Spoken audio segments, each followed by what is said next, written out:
Hello दोस्तों, गुरुदेव और Gaur YouTube channel में आपका स्वागत है। मैं सतीश कुमार आपका स्वागत करता हूं। तो आइए, इंडियन ज्योग्राफी का सेकेंड वीडियो है और इसका फर्स्ट चैप्टर का पार्ट 1 का सेक्शन ए को अपलोड कर दिया गया है और उसी चैप्टर का उसी भाग का सेक्शन बी वीडियो ये होगा। तो आइए इसे अध्ययन करते हैं, क्योंकि इस वीडियो में एग्ज़ाम पॉइंट व्यू से बहुत ज़्यादा इंपॉर्टेंट क्वेश्चन बन सकते हैं, इसीलिए इसे अलग बनाकर विस्तार पूर्वक अध्ययन करेंगे। तो चलिए शुरू करते हैं। भारत का दक्षिणतम बिंदु इंदिरा पॉइंट है, जो ग्रेट निकोबार द्वीप में 6 डिग्री 45 मिनट उत्तरी अक्षांश पर स्थित है। इसमें कहा जा रहा है भारत का दक्षिणतम बिंदु इंदिरा पॉइंट है। अगर यही कहा जाए भारत के मुख्य भूमि के दक्षिणतम बिंदु, तो कन्याकुमारी होगा, जो तमिलनाडु में स्थित है। वह 8 डिग्री 4 मिनट उत्तरी अक्षांश में स्थित है। और भारत का दक्षिणतम बिंदु इंदिरा पॉइंट जो है वो ग्रेट निकोबार द्वीप में 6 डिग्री 45 मिनट उत्तरी अक्षांश पर स्थित है।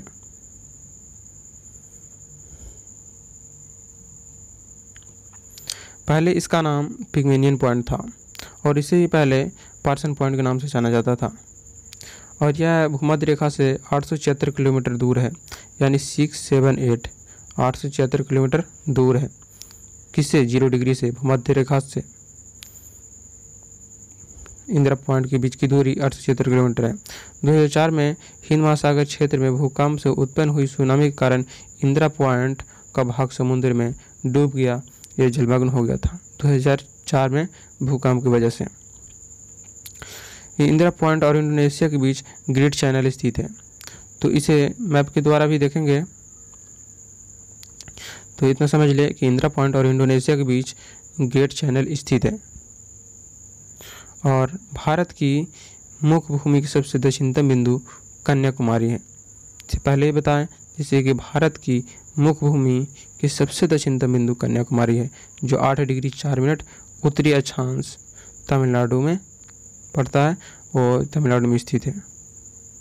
तो भारत की सबसे उत्तरी बिंदु इंदिरा कौल है, जो 37 डिग्री 6 मिनट उत्तरी अक्षांश में है।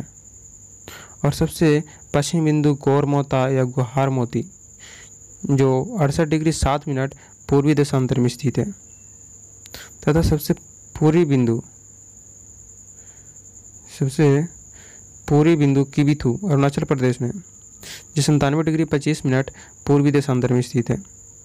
और मीनिकाय वाला क्षेत्र के मध्य 9 डिग्री चैनल है और मालदीव और मीनिकाय के बीच 8 डिग्री चैनल है और लिटिल अंडमान और कार निकोबार के बीच 10 डिग्री चैनल है। इसे मैप के द्वारा बढ़िया से कंप्लीट करेंगे। तब तक के लिए आगे बढ़ते हैं।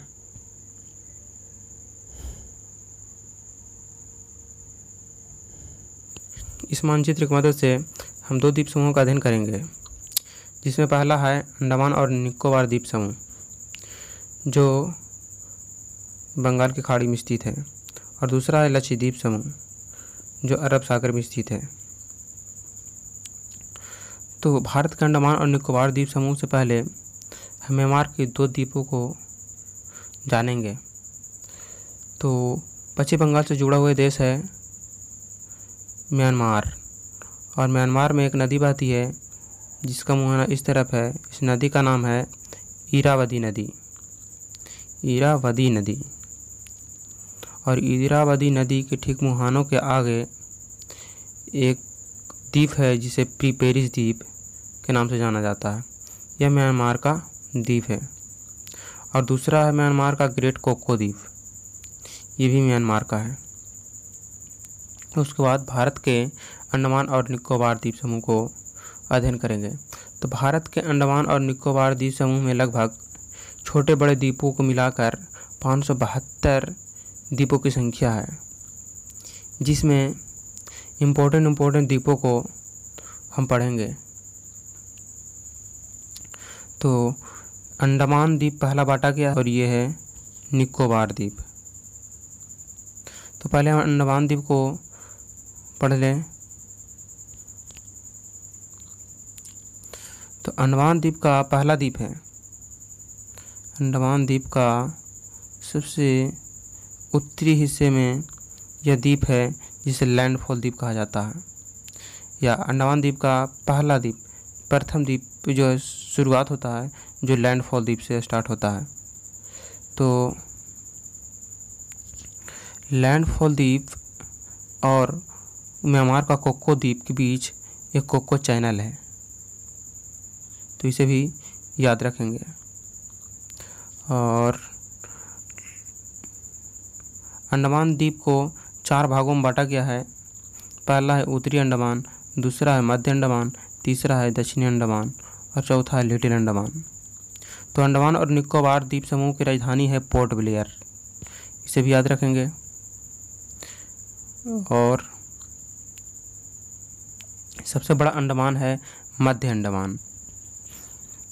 उत्तरी अंडमान के ठीक सामने नारकोंडन द्वीप जो सुषुप्त ज्वालामुखी द्वीप कहलाता है, क्योंकि इससे राख एवं गैस अभी तक नहीं निकलती है, ये बिल्कुल सुषुप्त हो चुकी है। और दूसरा है बैरन द्वीप जो सक्रिय ज्वालामुखी द्वीप कहलाता है, जिसे अभी भी एक्टिव है और इसे धुआं और राख अभी भी निकलते हैं। और अंडमान और निकोबार द्वीप समूह का सबसे ऊंची चोटी सैंडल पीक है जो उत्तरी अंडमान में है। तो हमें ये भी याद रखना है कि सैंडल पीक है जो उत्तरी अंडमान में स्थित है, जो अंडमान और निकोबार द्वीप समूह का सबसे ऊंची चोटी है। और लिटिल अंडमान और दक्षिणी अंडमान के बीच डंकन पैसेज के नाम से जाना जाता है। लिटिल अंडमान और दक्षिणी अंडमान के बीच की जगह को डंकन पैसेज के नाम से जाना जाता है। तो अब निकोबार द्वीप समूह के आगे चलते हैं। निकोबार द्वीप समूह को भी 3 भागों में बांटा गया है। पहला है कार निकोबार द्वीप, दूसरा है लिटिल निकोबार द्वीप, तीसरा है ग्रेट निकोबार द्वीप। तो कार निकोबार द्वीप और लिटिल अंडमान के बीच 10 डिग्री चैनल।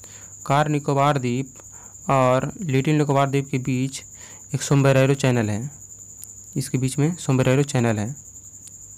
और लिटिल निकोबार द्वीप और ग्रेट निकोबार द्वीप इसके बीच सेंट जॉर्ज चैनल है, तो इसे भी याद रखेंगे। पहला है सोमब्रेरो चैनल, दूसरा है Saint George channel. Great Nicobar द्वीप के दक्षिणी हिस्से में इंदिरा पॉइंट है, इंदिरा पॉइंट है। ग्रेट निकोबार द्वीप के दक्षिणी हिस्से में इंदिरा पॉइंट है। और ग्रेट निकोबार द्वीप और इधर इंडोनेशिया पड़ जाता है, उसके बीच के चैनल का नाम है जो ग्रेट चैनल नाम है। और इसके नज़दीक जो इंडोनेशिया का द्वीप है सुमात्रा जावा, तो जो सुमात्रा और ग्रेट निकोबार द्वीप को अलग करता है ग्रेट चैनल। तो अब आगे लक्षद्वीप की ओर बढ़ते हैं। तो लक्षद्वीप को भी 3 भागों में बांटा गया है। पहला है अमीनी दीवी द्वीप, दूसरा है लक्का दीवी द्वीप, तीसरा है मिनिकॉय द्वीप। तो यही 3 भागों में बांटा गया है। और लक्षद्वीप का राजधानी है कवरत्ती। और कवरत्ती और मिनिकॉय के बीच 9 डिग्री चैनल है। और मिनिकॉय और नीचे मालदीव देश है उसके बीच 8 डिग्री चैनल है।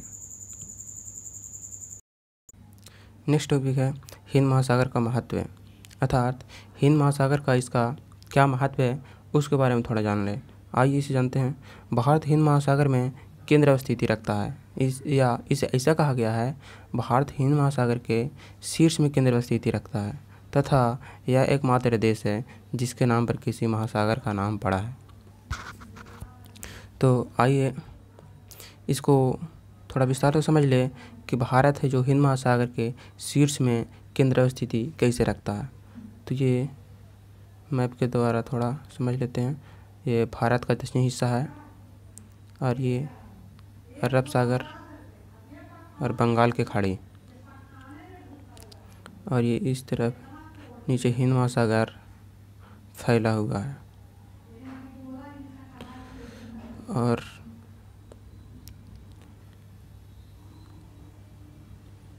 हिंद महासागर ये साइड और हिंद महासागर ये साइड अर्थात अफ्रीका महादेश और अंटार्कटिका महादेश और ऑस्ट्रेलिया महादेश और इंडोनेशिया के क्षेत्र होते हुए इस तरफ फैला हुआ है।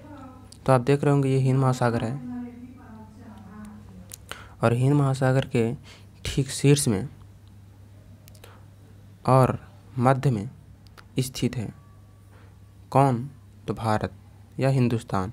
और हिंदुस्तान के कारण ही इस महासागर का नाम हिंद महासागर रखा गया। तो इसलिए एक ऐसा ही हमारा देश है जिसके नाम पर किसी महासागर का नाम हो। हिंद महासागर भारत के लिए पर्याप्त भू राजनीतिक, भू सामरिक, आर्थिक और व्यापारिक महत्व रखता है। तो आइए इसे विस्तार पूर्वक जानें कि भू राजनीतिक, भू सामरिक, आर्थिक और व्यापारिक दृष्टि से हिंद महासागर है जो भारत के लिए किस प्रकार महत्वपूर्ण है या महत्व रखता है। जैसे आप लोग जानते ही हैं, भारत का विश्व के देशों के साथ पुराना संबंध रहा है। तो किस प्रकार का संबंध? तो व्यापारिक संबंध, जिससे पहले के समय में भी मसाले एवं जड़ी बूटियों का यहाँ से एक्सपोर्ट किया जाता था और इसके साथ साथ इसका विचारों का भी आदान प्रदान हुआ और विदेश से आने वाले लोग जिसे पारसी के लोग और यूनान के लोग आदि ने स्थापत्य कला को भी यहाँ समृद्ध किया। हिंद महासागर होने का भारत के लिए एक और महत्व है। जैसे भारत के जल मार्ग द्वारा पूर्वी अफ्रीका, पश्चिमी एशिया, इंडोनेशिया के क्षेत्र, दक्षिणी पूर्वी एशिया, ऑस्ट्रेलिया के क्षेत्र देशों में पहुंचा जा सकता था और पहुंच भी पाया, जिससे भारत ने इन देशों के साथ घनिष्ठ सांस्कृतिक एवं व्यापारिक संबंध भी स्थापित किया। नेक्स्ट पॉइंट है, भारत की प्रादेशिक समुद्री सीमा या क्षेत्रीय सागर के तटीय आधार रेखा से 12 समुद्री मील या 12 नॉटिकल मील की दूरी तक का क्षेत्र है। अर्थात कहने का है, क्षेत्रीय सागर के तटीय आधार रेखा से 12 समुद्री मील के बीच का जो दूरी का क्षेत्र है वो प्रादेशिक समुद्री सीमा के क्षेत्र में आता है। तो नेक्स्ट पॉइंट है, भारत को इस क्षेत्र में सही प्रकार के संसाधनों का दोहन का पूर्ण अधिकार प्राप्त है। इसका मतलब प्रादेशिक समुद्री सीमा का जो क्षेत्र है उस क्षेत्र में भारत अपने सभी संसाधनों का पूर्ण उपयोग एवं दोहन कर सकती है क्योंकि उसका पूर्ण अधिकार प्राप्त है। नेक्स्ट पॉइंट है, आधार रेखा।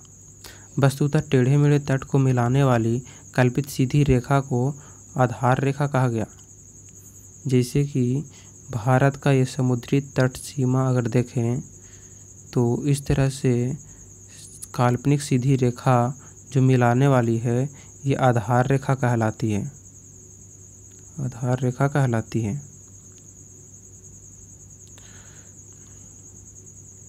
नेक्स्ट पॉइंट है, स्थलीय एवं आधार रेखा के मध्य स्थित सागरीय जल को आंतरिक जल कहते हैं। जिसे कि ये समुद्र के तटीय क्षेत्र है और ये काल्पनिक रेखा जो आधार रेखा कहलाती है, इसका जो जलीय क्षेत्र है वो आंतरिक जल कहलाता है। क्या कहलाता है? आंतरिक जल कहलाता है। अगर इतना भी इससे नहीं समझ पा रहे हैं तो कोई बात नहीं, इसको सीधे मैप पे लेकर चलते हैं, वहाँ बिल्कुल क्लियर कंसेप्ट हो जाएगा।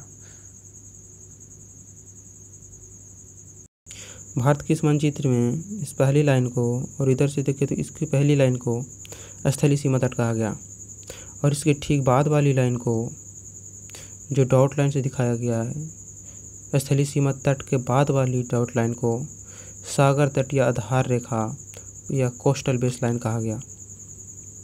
ऐसा इसलिए क्योंकि जो स्थलीय सीमा तट है जो टेढ़ा मेढ़ा होने के कारण इसको एक सीधी रेखा में काल्पनिक रेखा खींची गई और इसे बेस लाइन मानकर समुद्री सीमा का विस्तार को 3 भागों में बांटा गया। तो आधार रेखा और स्थलीय सीमा तट का बीच का जो जलीय क्षेत्र है वो आंतरिक जलीय इंटरनल वाटर कहलाया और आधार रेखा से पहली वाली लाइन का जो बीच का क्षेत्र है जो प्रादेशिक सीमा क्षेत्र में आया, जिसे टेरिटोरियल ओशियन कहलाया। आधार रेखा से प्रादेशिक सीमा क्षेत्र का ये लाइन का बीच का जो क्षेत्र है प्रादेशिक सीमा क्षेत्र कहलाया। और ये इन दोनों के बीच की दूरी 12 समुद्री मील है। कितना है? 12 समुद्री मील। इस दोनों के बीच की दूरी 12 समुद्री मील। प्रादेशिक सीमा क्षेत्र के ठीक 12 समुद्री मील और प्रादेशिक सीमा क्षेत्र के ठीक बाद फिर 12 समुद्री मील को संलग्न क्षेत्र या कॉन्टिग्यूअस जोन कहलाया। ये भी 12 समुद्री मील है। और अगर आधार रेखा से देखें तो ये 24 समुद्री मील हो जाएगा। और एक जोन और बांटा गया है जो आधार रेखा से, इसमें कुछ मिस्टेक हुआ, ये आधार रेखा से 200 समुद्री मील है। और इस क्षेत्र को अनन्य आर्थिक क्षेत्र, ये एक्सक्लूसिव इकोनॉमिक जोन कहलाया। और इन तीनों जोनों का अपना अपना अधिकार क्षेत्र भी है। अगर इसको प्रादेशिक सीमा क्षेत्र को समझें तो प्रादेशिक सीमा क्षेत्र में मछली पकड़ने, समुद्री परिवहन के लिए किया जाता है। और इसके ठीक सेकेंड वाली यानी संलग्न क्षेत्र को, कॉन्टिग्यूअस जोन को, इसके अधिकार को देखें तो साफ सफाई का अधिकार है, वित्तीय का अधिकार है और सीमा शुल्क का भी अधिकार है। अगर कोई देश इस क्षेत्र में आ जाता है तो उसको सीमा वसूल करना पड़ेगा और उस क्षेत्र में भारत अपना सीमा वसूली करेगा। और इसके जो भी वित्तीय अधिकार है और साफ सफाई का अधिकार है ये अपना करेंगे। और जो अनन्य आर्थिक क्षेत्र है उसका अधिकार कुछ इस प्रकार है। वैज्ञानिक अनुसंधान, वैज्ञानिक अपना रिसर्च कर सकते हैं उस क्षेत्र में जो आधार रेखा से 200 समुद्री मील की दूरी पर इसका जो क्षेत्र है। वैज्ञानिक अनुसंधान के लिए, जीवों के सर्वेक्षण के लिए और प्राकृतिक संसाधन के लिए, इन तीन चीज़ों के लिए अनन्य आर्थिक जोन, एक्सक्लूसिव इकोनॉमिक जोन को प्रयोग में लाया जाता है।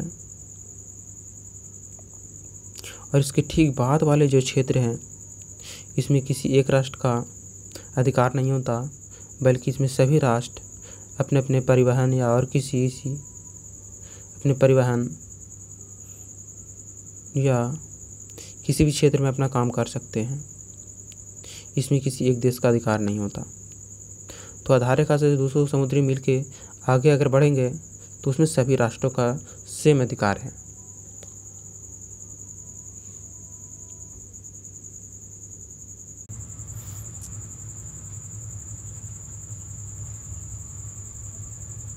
नेक्स्ट टॉपिक है, भारत देश में 28 राज्य और 9 केंद्र शासित प्रदेश है।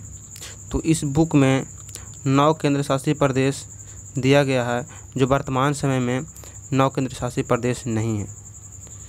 इसे 2 केंद्र शासित प्रदेश को मिलाकर एक केंद्र शासित प्रदेश बनाया गया है जो अभी वर्तमान समय में 8 केंद्र शासित प्रदेश हैं। दादरा नगर हवेली और दमन दीव को मर्ज कर दिया गया है। और ये कब मर्ज किया गया? 26 जनवरी 2020 को। तो इस तिथि को भी याद रखेंगे। तो आइए नेक्स्ट पॉइंट की ओर बढ़ते हैं। हमारे निकटतम पड़ोसी पाकिस्तान, अफ़गानिस्तान, चीन, नेपाल, भूटान, म्यांमार और बांग्लादेश हैं। तो भारत के निकटतम पड़ोसी देश को याद रखने के लिए मैं एक ट्रिक बताने जा रहा हूँ, उसे आप याद रखेंगे। तो उस ट्रिक से भारत के निकटतम पड़ोसी देश को आप नहीं भूल पाएंगे। तो ट्रिक इस प्रकार है, मैं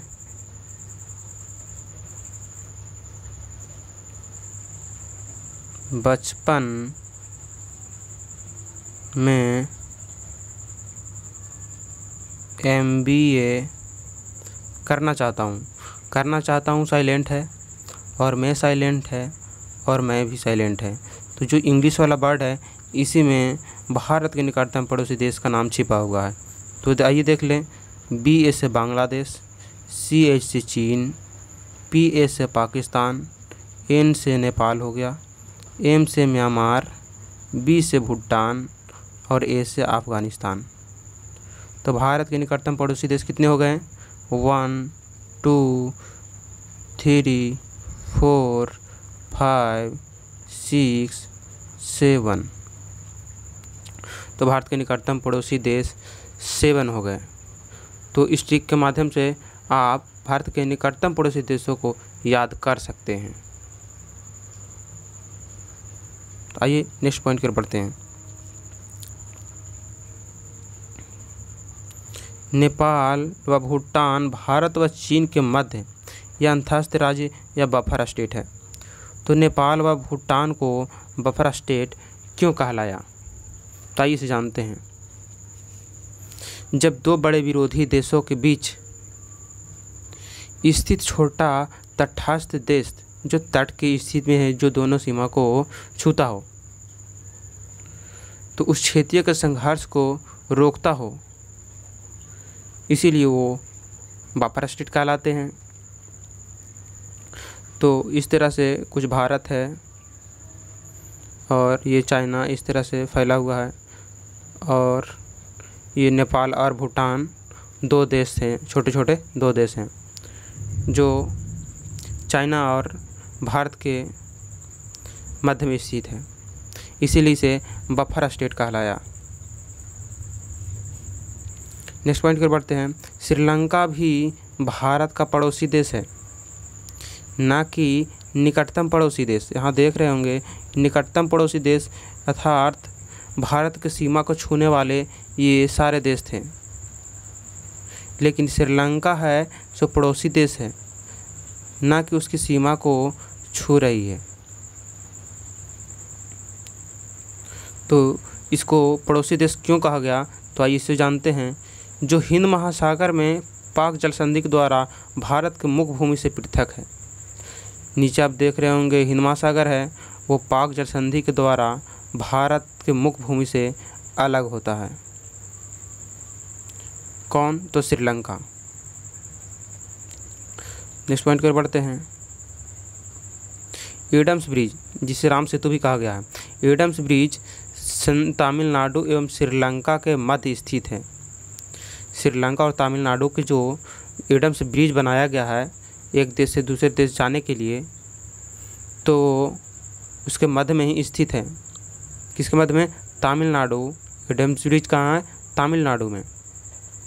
तमिलनाडु और श्रीलंका के मध्य में स्थित है कौन सा? एडम्स ब्रिज या राम सेतु।